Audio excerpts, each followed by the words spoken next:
Welcome to Everything Life and Real Estate. Let's get started with our hosts, Linda McKissick and Dana Gentry.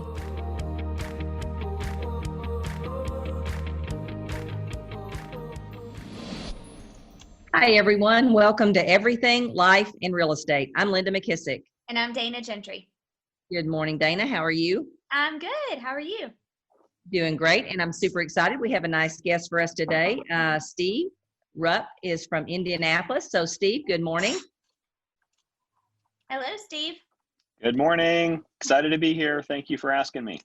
Awesome. So, Steve and I had a conversation the other day, and I thought it would be a great opportunity for us to come on and do a little coaching session with Steve. So, Steve, why don't you do us a favor? Give us a little bit of background of your real estate history and background. I found it very interesting, and we might have other people who certainly have a similar background. So kind of bring us up to date with a quick version of your real estate journey. Sure. So I graduated from Xavier University with a degree in entrepreneurial studies back in the 90s.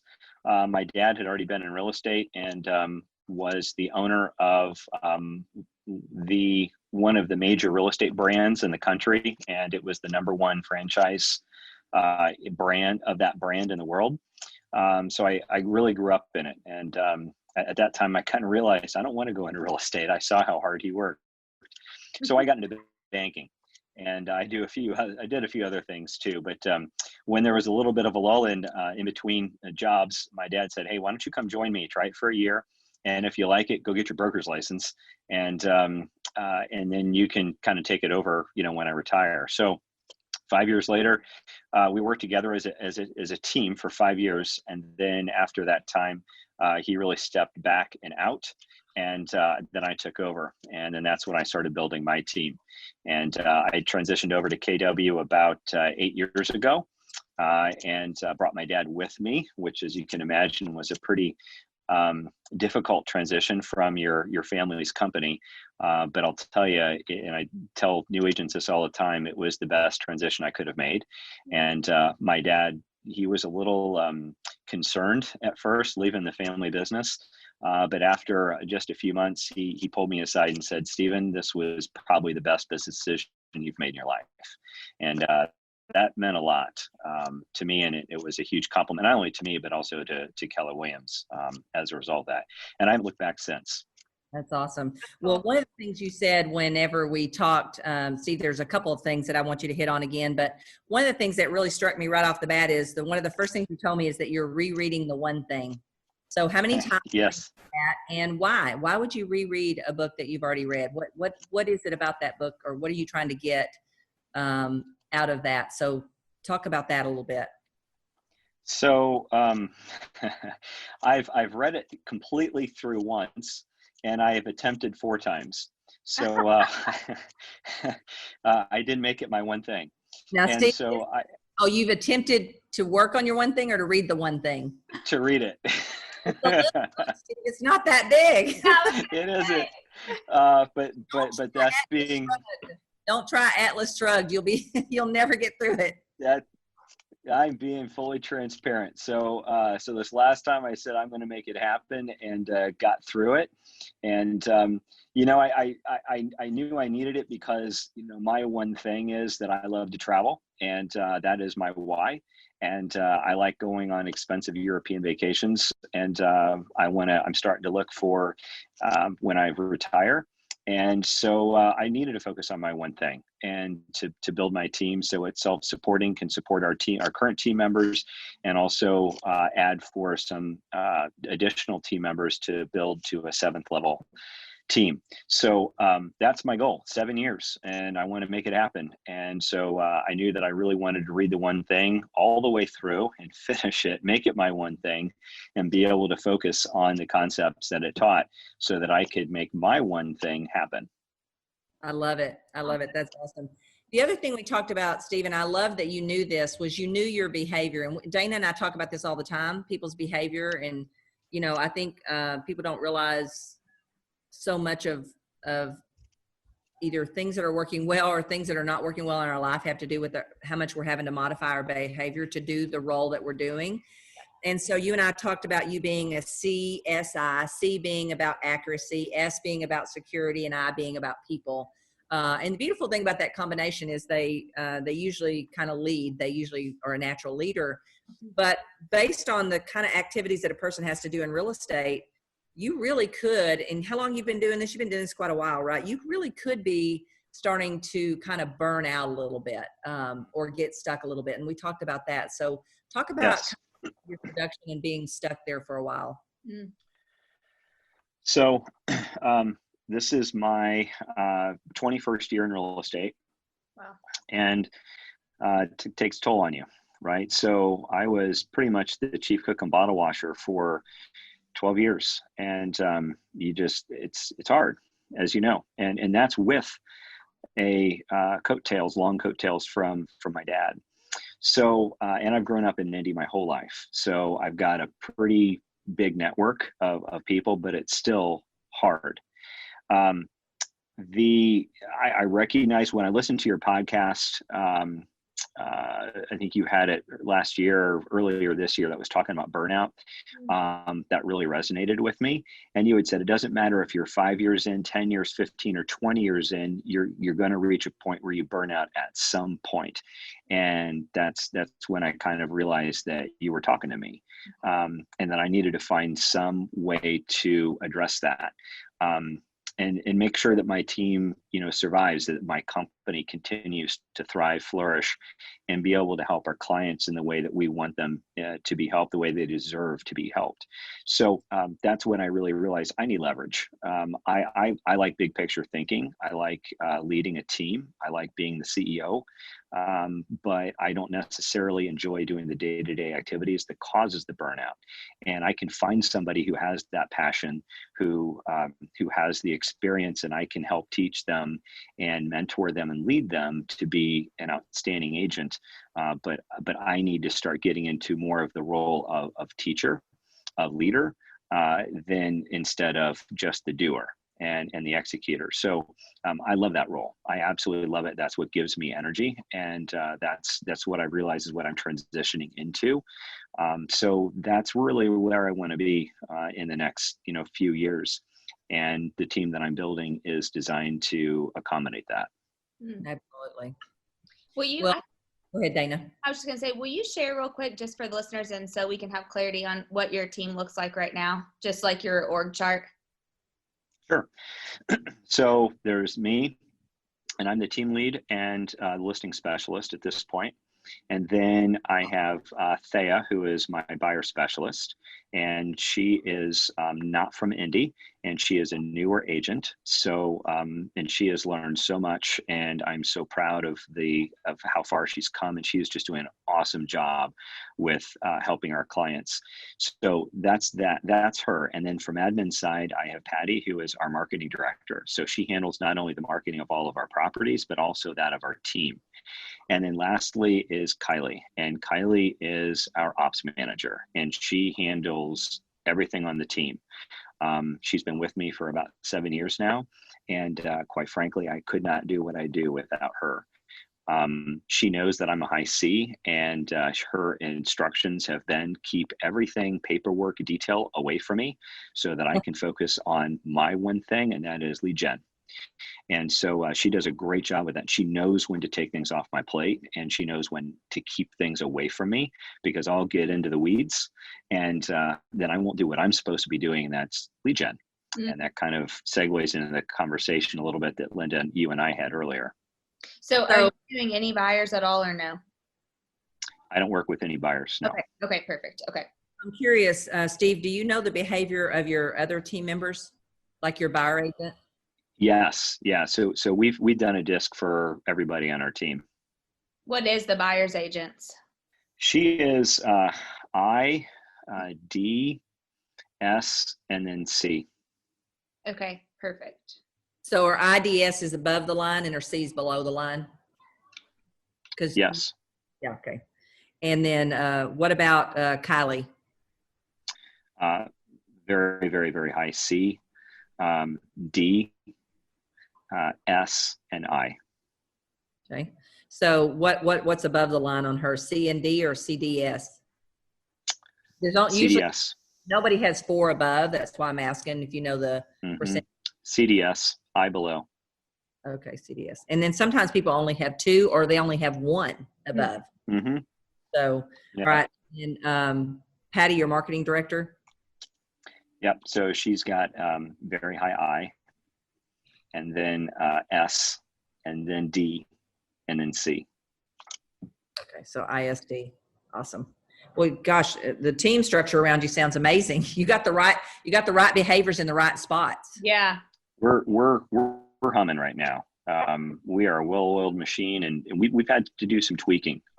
We've had some change personnel, and then we've had to change some tasks within the team. And once we found that right balance for who does what, it really, really, really was humming. And I think we've got an awesome team. We gel, we trust each other. We're a family, and we love that. Awesome.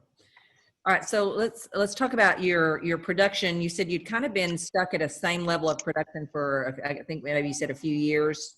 Yes. So talk to us a little bit about that. So at my prior brokerage, I was at 6 million for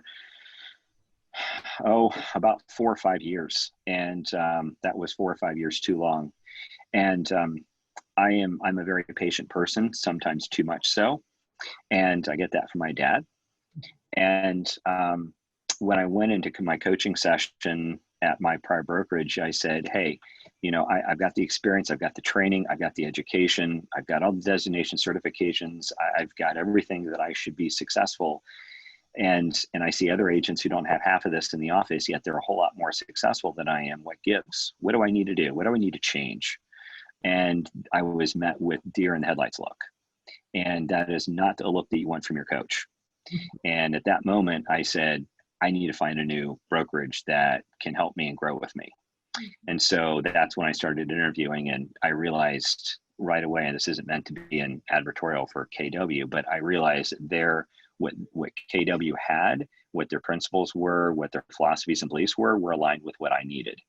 And I still remember coming into Adam, Dana, Mm-hmm. and talked to him. I texted him on New Year's Eve night, and I said, Adam, we need to talk. And I got a response back like within 2 minutes and said, all right, brother, whenever you want to come in. So I came in there, and I still remember saying to him, Adam, if I need to do any kind of cold calling or prospecting or lead generating, I'm out of here. I'm not doing it. And he just kind of laughed and smiled, had that goofy little smile that he gives you. And he's all right, whatever, you can do whatever. This is your business.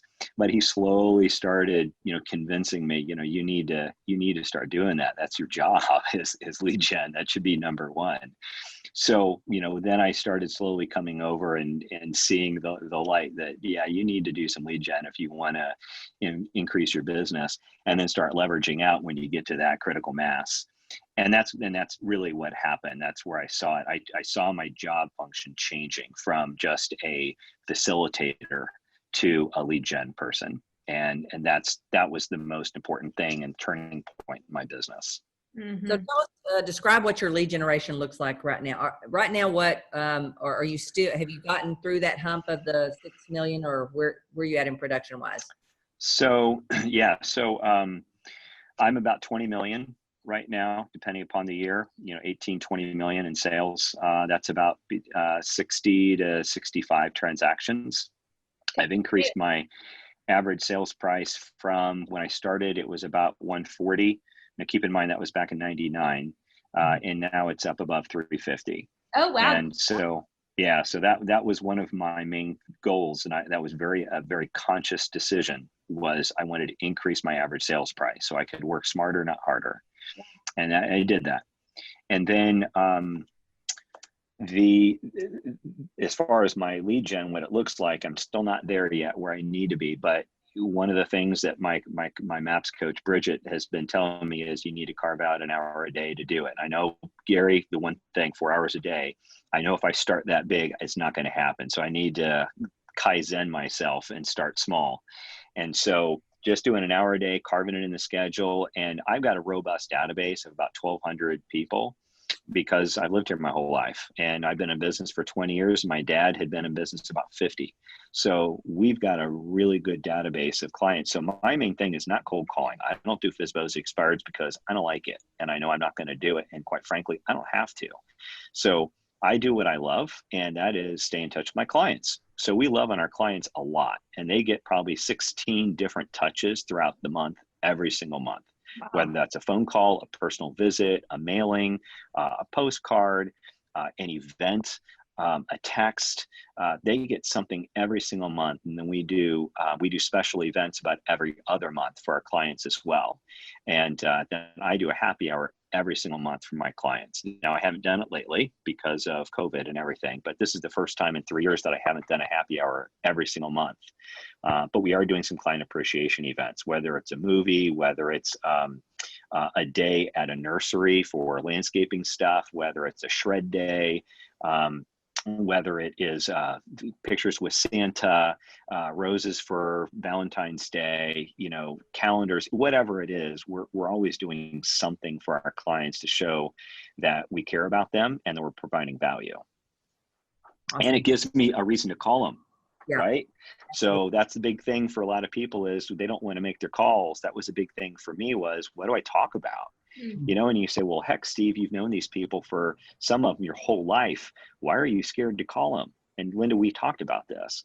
I don't know, because I was scared that they didn't want to talk to me because they thought I was going to sell them something. Mm-hmm. Well, if I've got an event every week or every month that I can invite them to, that's an easy call for me. Mm-hmm. And then just start talking. Hey, I want to make sure you know about this event, by the way, and then, get into Ford and really learn about their lives and then follow up with it. Keep a good database. I take notes every time I talk to them so I can pick right up where I left off the next time I contact them. Hey, how'd that, whatever go? And it makes it easier. It's easier for me to call, and it makes me feel like I'm adding something to their lives and to the call versus wanting to take something away from it. Mm-hmm. If that makes sense. I always say, if we feel like we're doing something to someone, we won't do it, right? We have to figure out how can I turn this to be something I'm doing for someone, and then we'll be more inclined to do it when we feel like we're giving. And I truly believe the way you get what you want out of life is just give enough other people what it is they want. And so, absolutely. But we don't know what they want until we get in the conversation. And I think, and a lot of agents do this, they assume that they're bothering people and that they don't want anything. And I think about all the times that I'm frustrated when I'm working with someone and I want something and they come across as they feel like they're doing something to me. I'm like, get over it. I need to buy this. Quit trying to not help me buy this. And so that's just as frustrating to someone who has a need as it is for someone you might be bothering. Right. And so absolutely. One thing right now that every agent could be doing is calling to see, if they've looked into refinancing recently. I mean, if you haven't, that's a no-brainer. And I have a testimonial from a client where I saved her $16,000 for refinancing. She needed to find 8.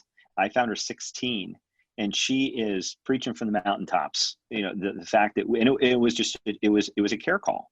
It was during the COVID thing back in April, I think. And I just said, hey, have you thought about, refinancing, whatever? She, well, I'm so glad you called. Can you tell me more about that? What are interest rates doing? What's the market doing? All this kind of talk to her. Ended up, long story short, she talked to her insurance agent or mortgage lender. We're able to save her $16,000 a year. And I got her $8,000 back because of flood insurance that she didn't need to pay, that I would have never known about if we didn't have that conversation. So that gives me the fire and the motivation to call clients and to say, listen, you need to know this. If you haven't called this, and it could be about anything. It could be about interest rates. It could be about insurance. It could be about shred day. It could be about an event you have coming up. It could be about how the heck are you doing with back to school? There's always a reason that I call my clients, and there's something that I'm calling them for to help them offer some assistance. And it makes it a whole lot easier to make that phone call. And then they always ask, well, how's real estate, Steve? Well, thanks for asking. Gives me the door to open to tell them a little bit about what my life looks like, and ask them if they know of anybody else that we can help. Yeah. Well, and it's interesting because Steve and I talked about this, especially with him having the ability to use Keller Mortgage and have zero cost loan for his people. You should be feeling bad if you're not telling everybody on your list. I can get you a zero cost loan and possibly $1,000 back, right? Because of Absolutely. mortgage. I mean, even if they didn't take you up on it, the fact that you offered it to them, and then what's the name of the insurance opportunity, Dana, that he can be saving people on insurance? Keller Covered. Keller Covered. I mean, those are two things that every agent that has the ability to use that should be using right now.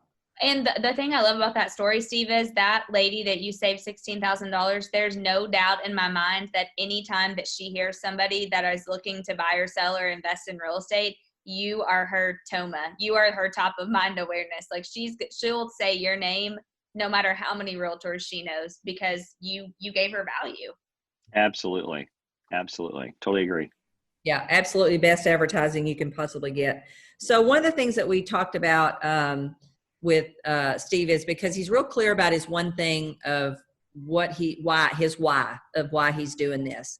So now we talked about, now just getting real clear on what's the one thing that I should be doing that's going to ensure that is happening. And one of the first things I advised him on was, let's get clear on how much money would that need to be.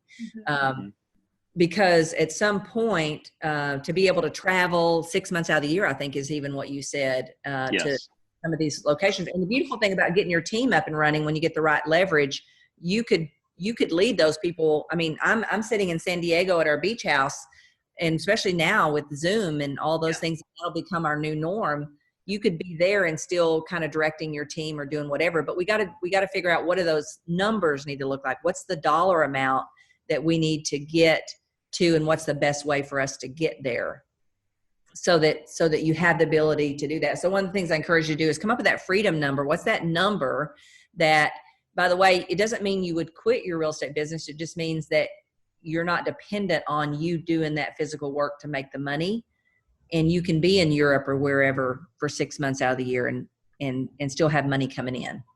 Mm-hmm.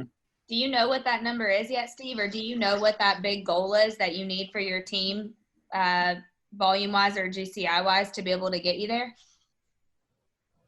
So, yeah, I have done some exercises on that. And one of the things I'm doing is I need to refine that. It's been a couple of years since I've looked at it, which is part of the problem because I need to look at it more often. But Linda and I are going to be talking at the end of the month here with very clear goals on, 5-year, 3-year, 1 year, 1 month, and 1 day.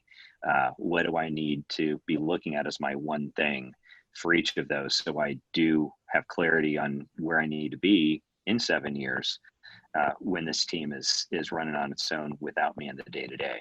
Yeah, perfect. Yeah. But that number's kind of scary. I will tell you that.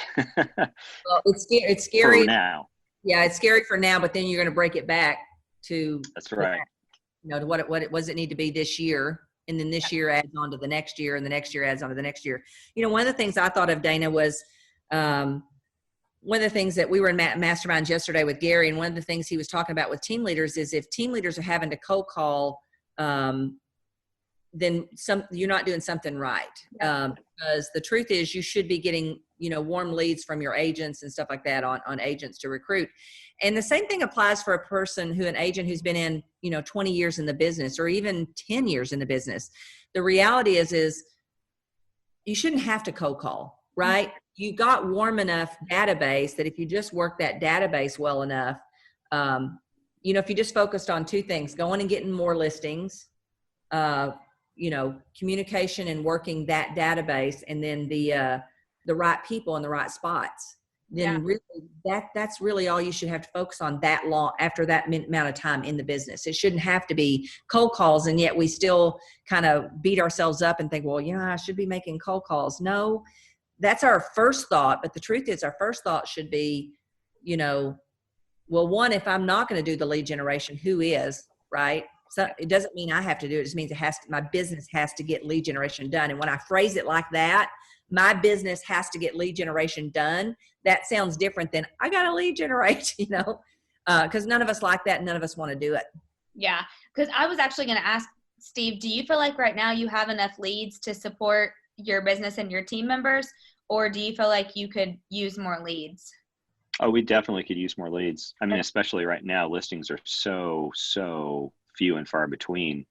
We have 0.9 months of inventory right now in our market. It's the lowest on record, and it's probably going to go down based on the pendings and active listings coming to market. Pendings are outpacing new listings, so it's probably going to go down even more. Not healthy, and I know it's not unique to Indy. It's that way in many places over the country. But listings are gold right now. You got to find them, and they're not easy. Yeah. Okay, so how many listings were taken, let's just assume last month? Take a guess, how many listings were taken in the whole board last month? 2,500. Okay, so how many, for you to reach the goals you need, even if we had a really big number down here at the very end in 7 years, what's the most number of listings you would need to be way on track for that big number? In a month, how many would you need to take? Of the my goal is 5 a month. Okay, so let's just double it and say 10. Okay. Is the real problem getting 10 listings? Because that can't be the problem, because 2,500 went on last month. Yes. The problem is, how do I get 10 of the 2,500? Does that make sense? Yep. Yes. So when we think about it like that, that's a different question. Because most people say, God, the listings are so hard right now. Well, no, 2,500 got listed last month. I just only got this many. So I got to figure out, how do I go find those people as they're starting to raise their hand before anybody else sees them? How do I get to them? What's my best opportunity to get in front of them or get to them before anybody else sees them start to raise their hand? Does that make sense? Yes. So I think that when we reframe it like that, now it's about, okay, I got to build a plan that goes and finds 10. Because would you rather get there in 3.5 years if we can? Because if we got 5 might get us there in 7 years. If 5 will even get us there, right? I'm not sure 5 would even get us to whatever number you're going to come up with. So then I just got to figure out, what's my plan to get 10. And by the way, if I'm meeting with, I can't remember what your coach's name is, Bridget. Mm-hmm. Say, Bridget, okay, I need to get 10 listings. I need to get 10 listings this month. Then really, okay, how many would that mean a week? 2.25, let's say, a week or whatever. Is that right? Something like that. We got 4 weeks. Yep. If I'm not on target after the first week, I got to go back and change that plan, because that plan isn't getting me. It's only getting me 1, and I need 2.25 or whatever. And I like to round up just because I always like to have extra, whatever. But to me, that single one focus of that number of listing fixes everything else. Because then your team's happy because they got plenty of leads. Then the only thing you have to worry about is, let's see, what's her name? Whoever your buyer agent is, Thea. Mm-hmm. At what point is she got more leads and we got them falling in the trash can? Because she is an IDS. So remember, the thing with an leading I is they think everybody loves them and everybody's going to buy from them.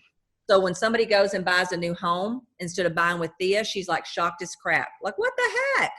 They loved me. Does Thea ever say they love me? So that's the thing you have to watch for and be careful of, is because now let's reverse that. Let's get a DI. And all of a sudden they go, yeah, I know you love me, Steve, but let's just go ahead and press hard. 4th copy's yours. Yeah. Different. Yes. That makes sense. So then we start playing with, okay, I've got this one. Maybe what I need is, let's flip that behavior and let me look for somebody with the leading D, either a DC or DIS or whatever, something that leads with a D, because they're not the eternal optimist. Do you ever use KPAs? We have an opportunity to use KPAs. Yes. Company, you ever use KPAs? Yes. When you look at that optimism chart, that doesn't mean they're a positive or a negative person. That means they're super optimistic that everybody's going to buy from me. And then if you're less optimistic, you go, yeah, you know what? They might buy from me, but they might go to that new home this weekend and not buy from me. So they put things in place to make sure that happens. Does that make sense? Yes. Yeah. So those are the kind of little tweaks to me, because you're reading the one thing and you're getting that your one thing is to take the trips. So now all we got to do is figure out what's the one thing the business has to do Because remember, it's what do we want our life to look like? How big does this business need to be to throw off enough money for everybody in it, my living expenses, and have enough left over for this big why? And then based on how big the business needs to be, that's going to tell me the kind of people, the number of people I need. And then what I'm going to do is I'm going to look at the behavior I have, because to be honest with you, one massive wealth determiner or empire builder would make a huge difference on the team, because they're going to go make business happen no matter what. That's just what they do, right? But again, we want you in control of the leads, because if you're not in control of the leads, then team members start to leave you because they're in control of the leads. And why do they need you, right? So we want the business to be in control of the leads. So the one thing the business could do is, how do I go get 10 of that 2,500? That's the plan I need to put in place. Does that make sense, Dana? Yeah, absolutely. Because when I'm looking at all of this, honestly, if you felt, because really, Steve, you're hovering like around level 5-ish, level 4, level 5 in the MREA right now. And yeah, so, I'm a 4. Yeah. A 4, what is it? 4B or whatever it is. That's the new one. Yeah. So because that's why I asked you, do you still show homes to buyers? And because you don't, it probably would put you close to a level 5, but you're also probably maybe missing one more person for Thea, like a showing specialist, I think is, I don't have it in front of me, but close to that to be right at the 5 versus the 4. Yeah. So she should be maxed out at 3 closings a month, right? Before we get her help. Yeah. It depends, right? I would say that really depends on their behavior too. It does. Yeah. Because you'll see people like Jen Davis who can work 80 buyers a year. I mean, out of, where's she out of? Missouri. Yeah, Springfield. Yeah. I mean, so Steve, it really, Linda's right. It does depend on their behavior. But honestly, I agree with every single thing Linda said. And I also think really because if you're looking at the question, do you need more time, more money, or more leads right now? What would be your answer? Leads. Yeah. So see, you need to go, that's kind of what I was originally thinking. So that's why I feel like you guys need to go back and create a really strong 1-3-5 around how can you go and get more leads. Your lead, double down on your lead generation. And probably you also could be missing, if you don't like to do it, some sort of an ISA, even if it was a part-time ISA, because somebody's got to be able to, you're getting great leads from your sphere because you've got the 1,200 in your database, which is awesome. And you're doing more touches than most people in Gary's top 200. If you're doing 16 a month, that's what, almost 200 a year. I mean, that's a crap ton. And to keep pushing for that, you're going to have to get leads from outside sources too, to be open to that. So that way, Thea can really get as many as she can possibly handle. Because, okay, let's see, if you did 60 units, 60 to 65, what percentage would you say are sellers and what percentage is buyers? We're pretty 50-50. Okay. Occasionally we'll be a little off and do 55-45, but it's pretty even. More heavy on the sellers or buyers? If we're top heavy, it'll be on sellers. Okay. That's what it should be. Yeah. So see, like one thing you could do, like Linda talked about the listings, is really focus. And I know inventory is low right now, and try to shift that to where you're 60 listings, 40 buyers, because your listings are going to bring your buyers. But you've got to figure out a way for them to be able to have more leads coming in, either, because you should really have your top 3 lead sources. So I'm going to bet right now your top is your database, your sphere of influence. Yeah, and we talked repeat and referrals are 83% of our business. There you go. Yeah. And Dana, we talked about, because I'm betting the touches, or we probably could increase the calls on the touch, especially right now. And so you could make a list. And I said, if you don't make the calls, give yourself a little bit of time and say, oh, here's my list of things I'm just going to call and offer people: the Keller-free mortgage, 0 cost loan mortgage, the chance to evaluate their insurance. Just say, hey, based on COVID, I know people are looking for ways to save money, and so I want to offer this to you. I mean, he could make a list of things and give himself a certain amount of time. And if he didn't do it, either the assistant makes the call and patches it through to him, so he has no choice but take the call. You know what I mean? It's like, okay, Bob Smith's on the line. Steve's going to take that call, right? I mean, he's not gonna absolutely, every time. Bob Smith on the line. So so again, I think that's the piece that most people miss, is they just focus on the fact that I'm not doing it or I won't do it. But it's instead, let's switch it to say, how could I do it, or what would cause me to do it, right? I heard. Go ahead, Steve. I was going to say, can I share an idea with you? Yeah. So one of the things that my coach had mentioned was and I'm sure you've heard of this before, is a VIP vendor program.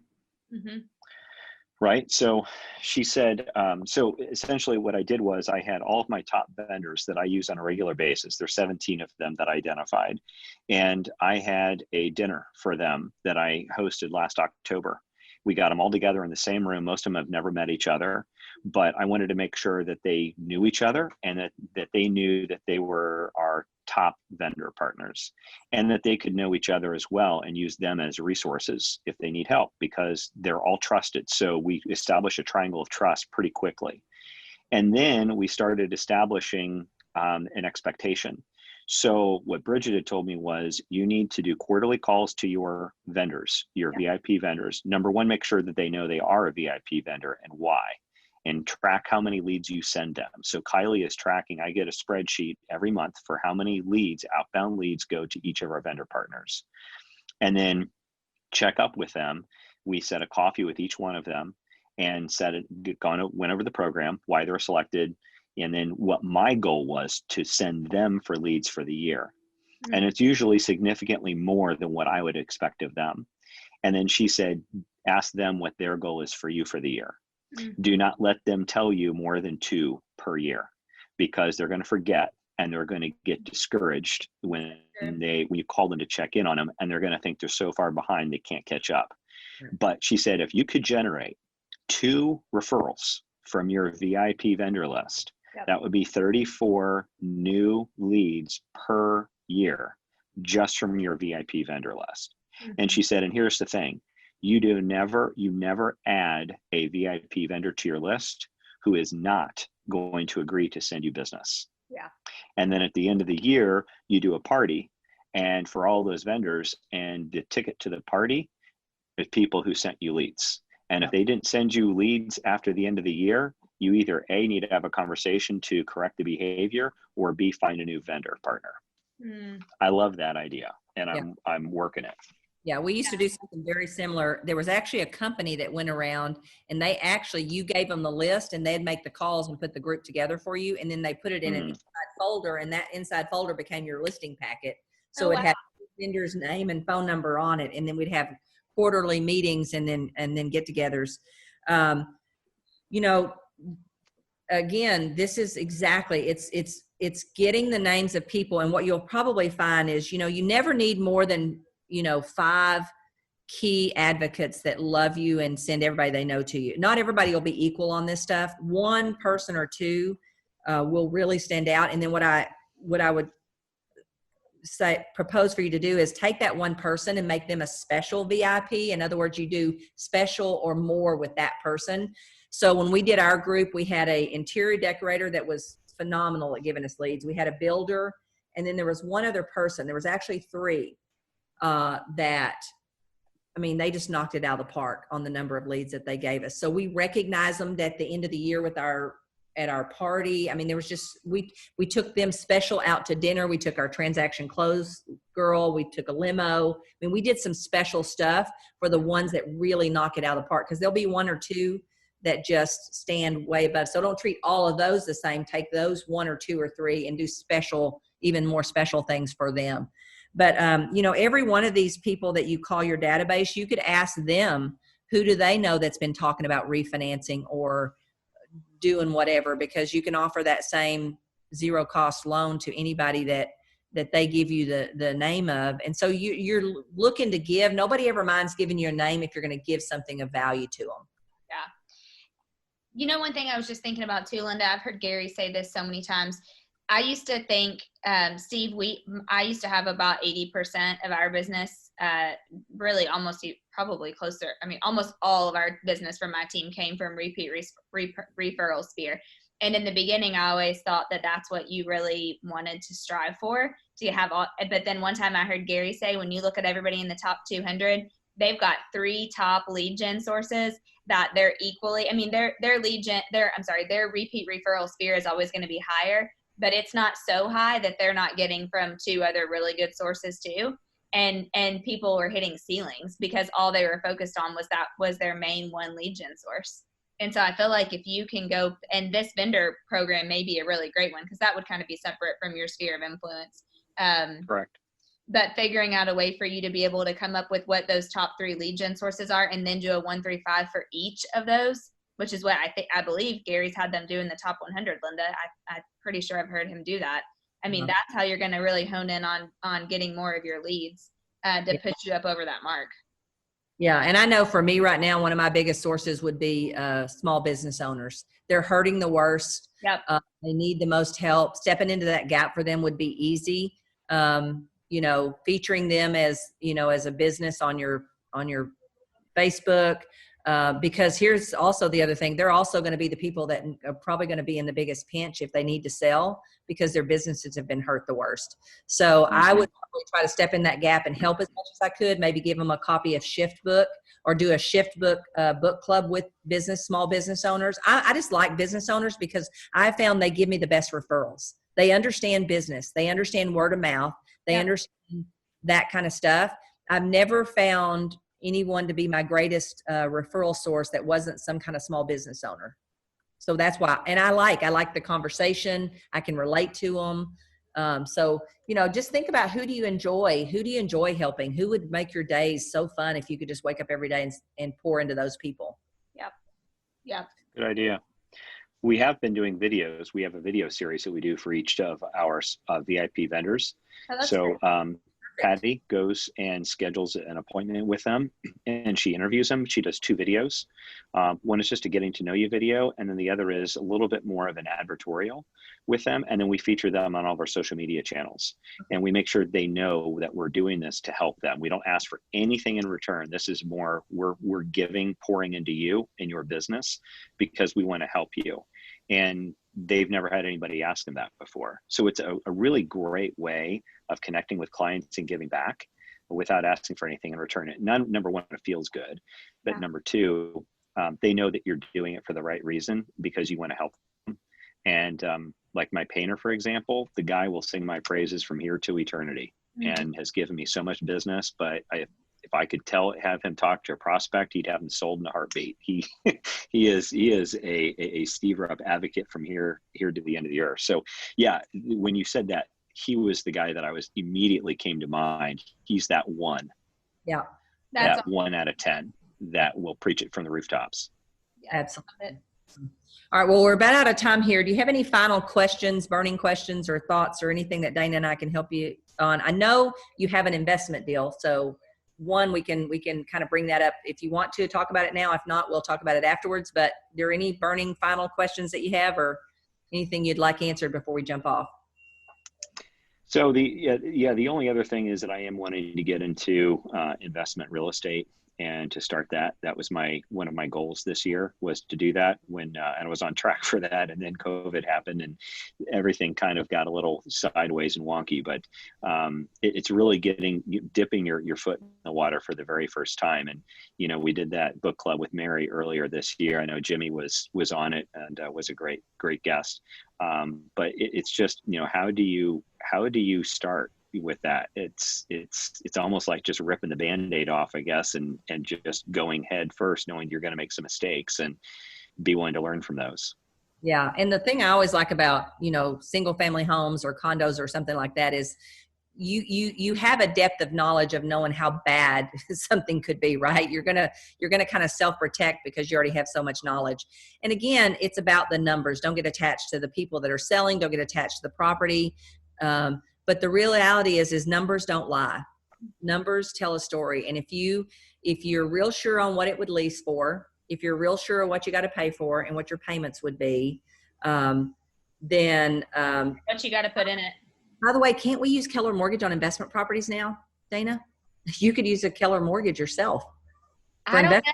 I know they were getting ready to, but I hadn't heard that they had. So if they have, that's awesome. I need that. If you do, that's extra protection here. Yeah. Yes.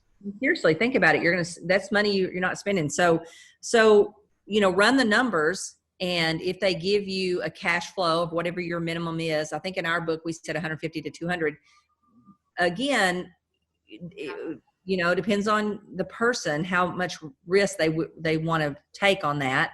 And then is it a 15-year payout or a 20-year payout? Does it cash flow? It's a good deal when you buy it on the front end, or you buying it at least 10% below market and going to put another 10% down. I mean, once you kind of have those little checkpoints, it's real hard to mess up, because what they rent for. And if you don't know that, go find a property manager and say, hey, this is kind of the property I'm looking at. What kind of rents, and be a little conservative. They tell you 800 a month, figure about 750 a month. Mm-hmm. Then it's real hard. But the first one is the hardest because you're taking that leap of faith. That's the commitment that takes courage, because you don't really have all the credentials. You have some of them. You have more than most because you know about what a property would sell for if you had to dump it, and what it would rent for, and what your payments would be. You know how to figure all those things. I mean, you start out ahead of the average person doing any investment. But again, find them before they hit the market. I mean, the biggest advantage is trying to find one before it hits the market. I mean, that's, as an agent, you have the ability to do that. Mm-hmm. That's right. Right. And then is this a flip or a hold? It'll be a hold. Yeah. Okay. And then if it's part of your long-term plan, then you put it over there, you let the tenant pay it off for you. It's like a big piggy bank, and you don't worry about that. You just keep going to find another one and figure out how many of those do you need to hit that passive income goal that you're looking for. Yeah. Yeah. 20 is my number. Yep. And is this number 1 of 20? It is. All right. No, it's always the hardest. The 20th will be a lot easier. Get you a duplex for the first one. Sure. Does that count as 2? You found a duplex? The question is finding it. That's rough. Yeah, we're in the same boat right now. But there will continue to have deals come up. We just have to watch for them and be ready for it.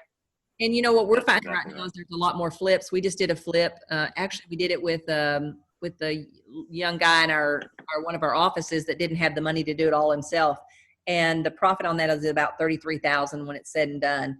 And so, right now you may switch your strategy a little bit and do a few flips along the way.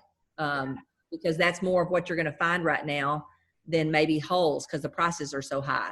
You'd have to find a really, really distressed one or put it quite a bit down right now to turn it into a hold property, which is not a bad idea. It's still a good place for your cash, but you could, you might flip a few and create more cash right now temporarily.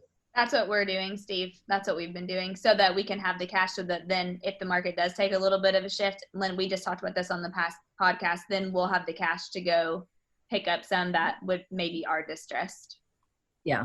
And remember, the more people you tell that are in the way of those distressed situations, the better chance you're going to have of getting them. Trust me, just like there was 2,500 homes that came on the market this month, there was a certain number of investment properties that were good deals that got sold this month too. You're just not in the line of that opportunity yet. Yep. Mm-hmm. We bought one with my brothers in a town that's 5 hours from us recently, because they found the deal, and we, just took a quick Saturday drive up there, took a look at it, gave them our advice on what we do. He's fixing it up. They're in construction, so they're fixing it up. We're going to put it back on the market. It'll be probably a flip. But along the way, in all that searching, you're going to find some flips and you're going to find some holes. But, how many people know that you're looking for this? How many postcards are you mailing out? How many ads are you putting anywhere? We buy homes for cash, quick close. I mean, we've had that ad running for years and years and years and years. And then what happens over time is a little neighbor tells someone else, well, Steve's a great guy. And he bought, Betty Lou's house over there. And now she's over there in that assisted living, and he's just the nicest guy. And he fixed it up super nice. And there's nice people in here now. I mean, they'll tell their neighbor, but it takes time. I mean, you just started. So it's going to look like there's less houses than there really are. It's kind of like listings. There's 2,500 listings that got taken this month. How many of them do we need? What's the plan to get us to go find those? Yep. Love it. Good point. Awesome. All right. So we're about out of time. Dana, any final thoughts or anything you would add to Steve before we close out here? No, but Steve, it's been great to have you on. And last time we saw each other was Fierce Conversations, I guess. I hate that not That's everybody right. I hate we don't get to see each other anymore in person, but this will do for now. Right. Yes, absolutely. Congrats. Thanks for having me. Yeah. My pleasure. Thank you for being brave and bringing your opportunity to us. So I just want to remind you, if you have an opportunity or challenge that you'd like Dana and I to help you with, be sure and go to info@everything life and real estate. And remember, the more you tell us about your situation, the more we're going to be able to add. And then if you want to do something really great for Dana and I, be sure and leave us a review. And the best thing you can do is pass this podcast on to someone else that you think might like these episodes. So again, Steve, I want to thank you for your time. And Dana, I'll see you next week.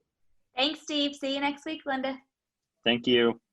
Be sure to subscribe for more business strategies and tactics to inspire you to live an abundant real estate life. Don't forget to rate and review so we can bring you the best content. Find this and other valuable information at everythinglifeandrealestate.com.